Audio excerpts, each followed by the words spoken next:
All right, so we're doing the Rwandan Civil War, and each one of us is representing a different group that was within the war, from the actual demographics of people involved, the UN, as well as the government, and we're going to be speaking in an open table discussion, kind of going through our main issues that we found and answering those questions in a discussion format from different perspectives. So I'm Justin Peters. I'll be taking on these questions from the perspective of the United Nations.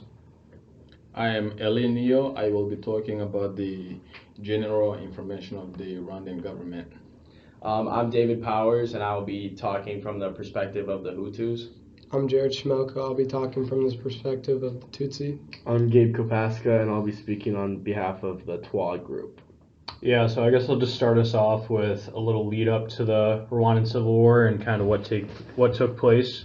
So there was a civil war going on between multiple different groups in Rwanda. From the United Nations perspective, at least, we sent a peacekeeping mission down to Rwanda in 1993 to try and help implement the Arusha Agreement, which was supposed to be a peace agreement between these two groups that were having fighting going on. We sent down 2,500 peacekeepers, and they were supposed to help and implement this peace agreement between the Rwanda's Hutu government and the Tutsi libertarian movement. Unfortunately, this did not go to plan due to the plane carrying the Rwandan president. Can you help me on the pronunciation? Juvenal Habyarimana. Thank you. So his plane getting shot down. Rwanda's Hutu political elite saw it as an attack from the Tutsis on them, so that's when they took their chance, and they unfortunately committed genocide of over 800,000 people in the short span of a little over 100 days on the Tutsis and also the Twas. So being the majority of the population within the country, the government of Rwanda was basically in power all this time around 1959. That's when they started.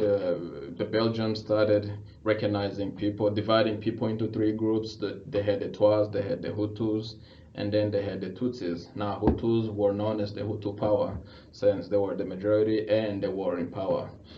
So leading up to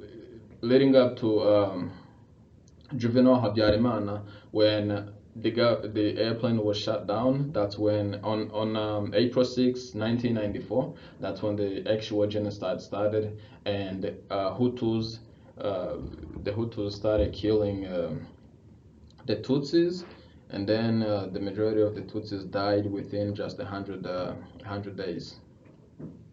So, and leading up to that plane being shot down, to touch on the fighting, for the Hutus, there was a kind of sense of dominance, being such a big majority of the population.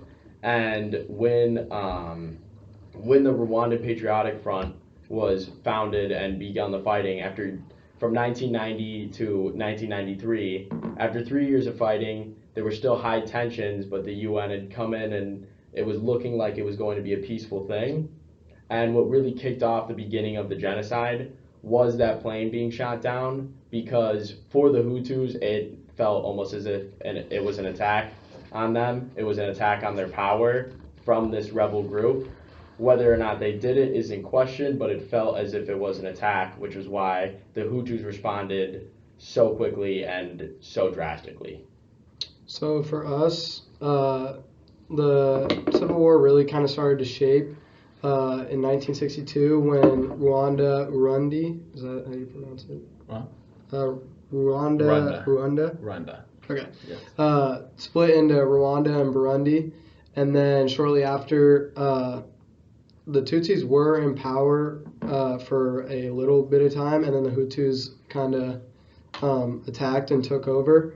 And that forced hundreds of thousands of Tutsis to flee to surrounding countries, that being Uganda, Zaire, which is now the Republic of Congo, and Burundi.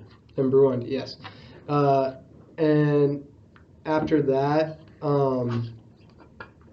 Yoweri Museveni. Juvenile Museveni. Yes. Yeah. In 1986, he took over power in Uganda and started the fight back towards the Hutus that still resided in Rwanda and had power over there. Yeah, so I was focusing on the Twa group, which was the third ethnic group in Rwanda.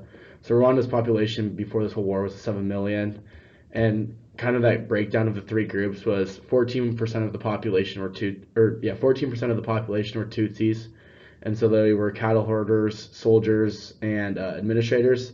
And then 85% were the Hutus, and they were farmers.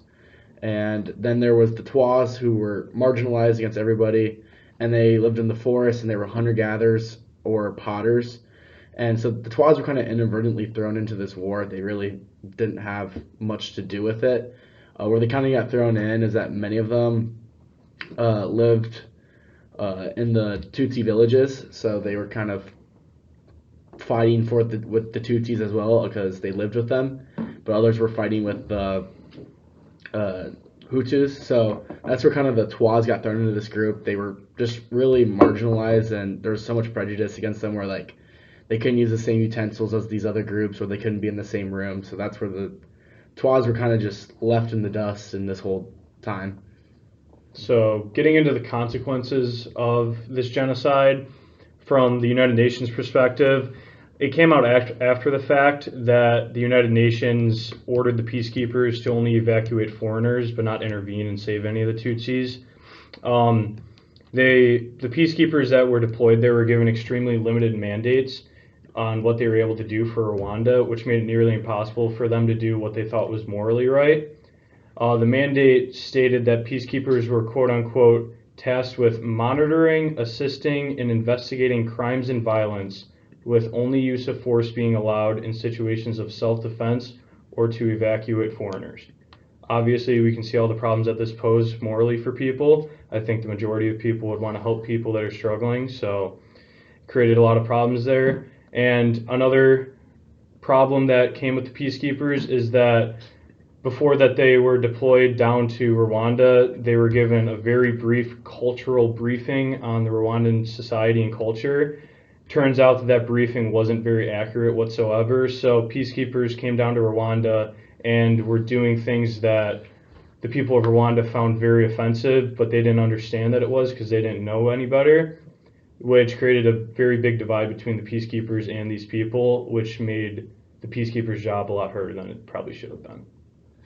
Yeah, most definitely. So as far as the consequences, we can, I can probably jump to the RPF, also known as Rwandan Patriotic Front, also known as RPF. When they came, they organized this attack to Rwanda, and during the attack, the UN, you guys were supposed to protect us, to protect the Tutsis, since the Tutsis were the ones being killed. But then when you came to Rwanda, through you send the forces through the French government.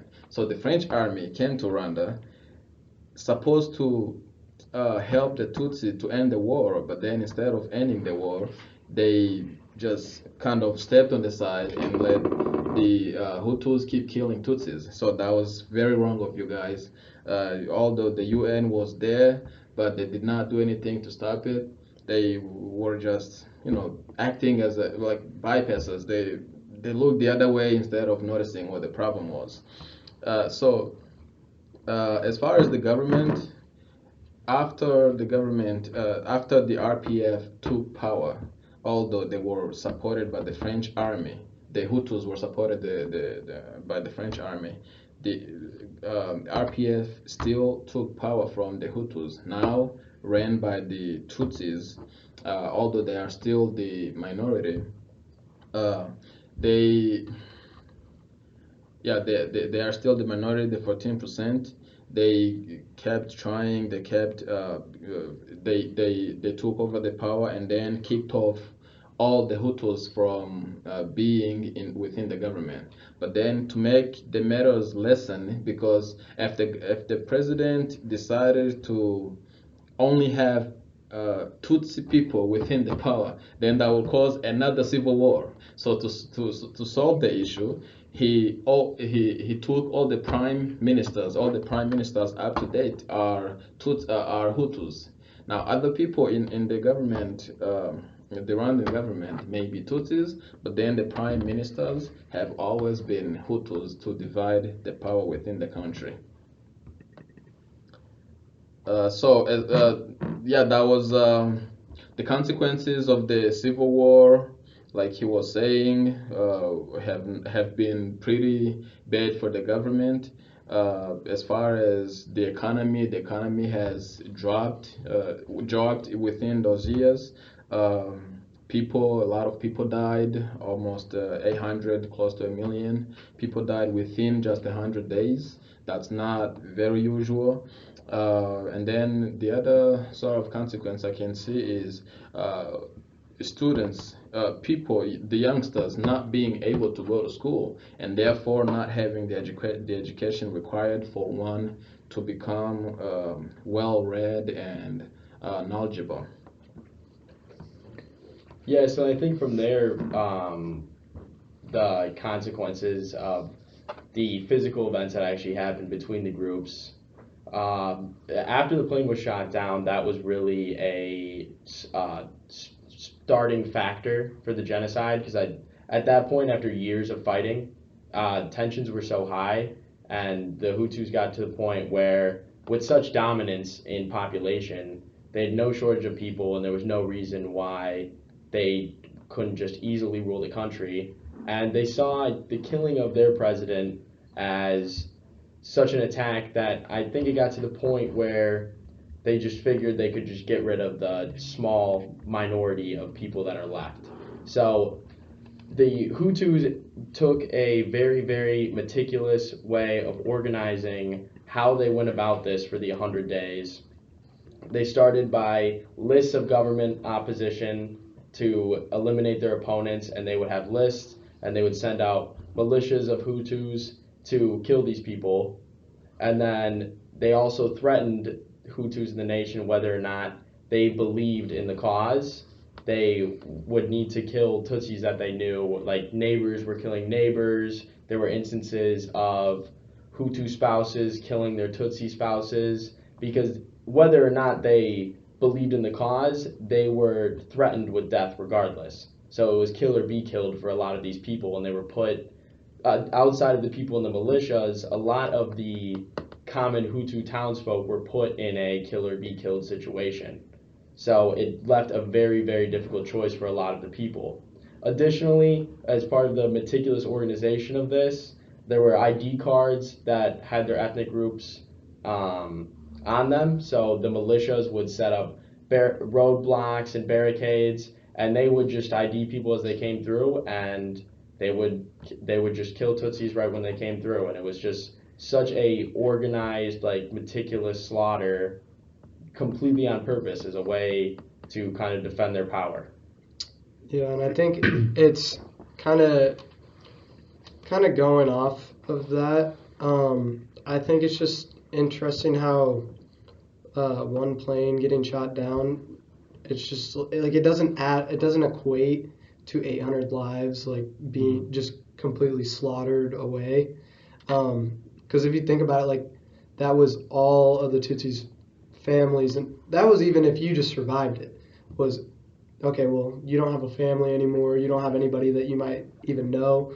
You're having to flee thousands of miles to other countries. So I think that's for us where the biggest consequence obviously was you may not have any friends and family anymore, and you have to go to this completely new country where you know nobody just to save your own life. And then I think another consequence would be the surrounding countries, like I touched on earlier, Uganda, Burundi, and Zaire. The first, Uganda, Burundi, and Rwanda are all under Tutsi rule after the civil war was completed. And then Zaire, or Congo now, was under Hutu rule as well. So for the Twas at least, they made up 1% of the population, and 10,000 of the people were killed, and another third became refugees. So that was kind of a big hit towards them. And one thing that I thought was kind of interesting, that came from somebody they're an anthropologist. They were saying that the only people that were left were old ladies and little kids. And kind of with the Rwandan Patriotic Front, I saw that when I was researching this, that they found anybody that was like had any they were in the like they participated in it, any Twas. The men were all taken and the boys were all taken and arrested, and they never saw them again. And a lot of the Rwandan Patriotic Front was trying to do is just take all the men out of these villages. And so one thing that happened along with that was that the government was making all these funds for like education, healthcare, and jobs, but the Twas were never able to access any of this stuff just because they were still left out. And if they went to the government was going to tell them that they were accidentally killed. So that kind of left the Rwandan or the Twa people out of everything, and that caused the Red Cross to have to like build them like was it dirt huts that they were in so much poverty that they couldn't even like live in a normal home compared to the Hutu or Tutsis.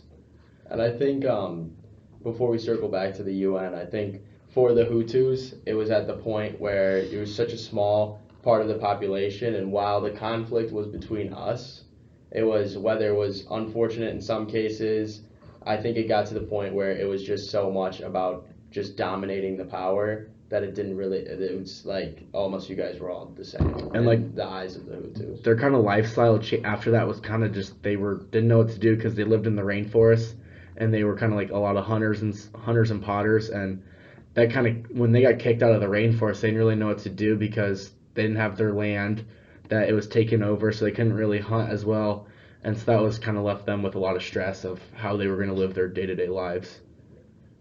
Yeah, so being able to look at this whole situation and try to pull anything from it that we can learn from, I think is very important. And it seems like, to me at least, that there are three main takeaways that we can learn from it.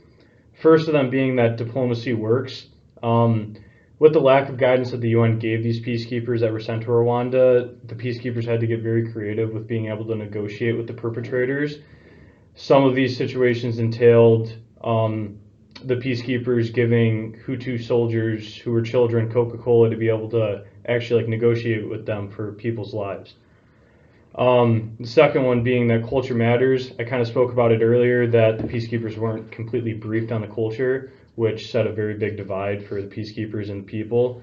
And if they were just briefed better or more thoroughly, I think they'd be able to help people a lot more. And the third and last one being community engagement. It kind of builds off the last point that like the actions of the peacekeepers mean a lot more than I think a lot of people would expect them to be, because the citizens of Rwanda see these foreigners coming in trying to help them, but when they do something disrespectful or something along those lines, you don't really see it as actually helping, so you're not really going to be as trusting. A really good example of this is some Canadian peacekeepers that came in and they adopted a lot of the Rwandan orphans from the genocide, and it showed the Rwandan people that these peacekeepers that came in actually like did have like a good heart and they really did want to help. Interesting. So lastly, to you to conclude. Yeah, so I don't really have anything to add on to that. You did a really good job. But the one thing I want to mention is the last point of the after effects of the Rwandan Civil War and the plans of the country that the country has towards the development, overall development. So, like I said, the genocide broke the country's strength, economic strength. After the genocide, the economic dropped, and then they didn't have schools. All the schools were shut down. Children were not able to go to school to get the education that they needed. They didn't know the history. Children, they didn't know the history of what caused genocide in the first place. So those were some of the after effects of the civil war. Now, as far as the plans that the country has today, Rwanda is one of the major countries, although it is small in size.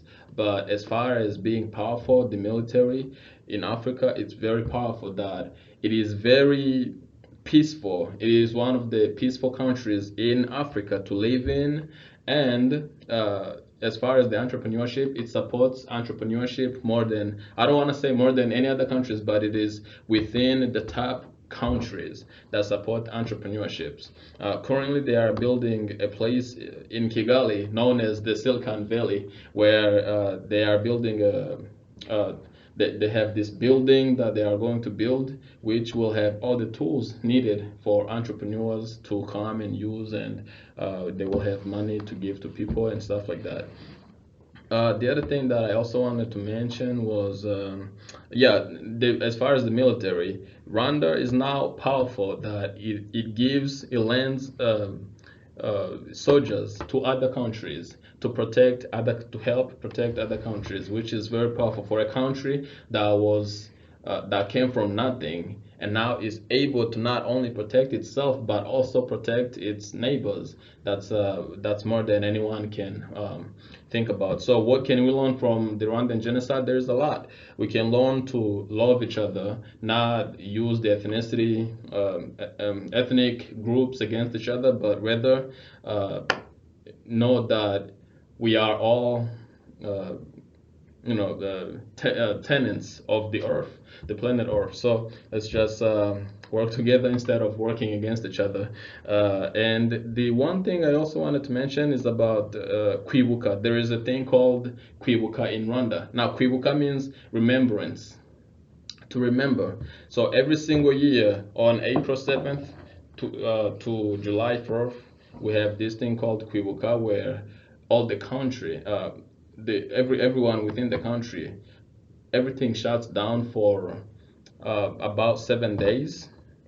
No businesses are open, and then we spend each night basically with the candles on, and we go to it's like a graveyard. It's not an actual graveyard, but it's basically, I don't want to call it a fake graveyard. We go there and we sing sad songs, we pray, we remember our dead brothers and sisters, our parents and stuff like that for a whole week, 7 days, and then the businesses resume. But that goes for the whole month from the 7th of April to from the 7th of April to the 4th of April. So that's it.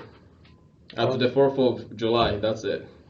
I think that's it then. Good conversation. I'll have to carry it on another time. Yeah, awesome. Thank you guys. Thank you for watching, whoever watches this.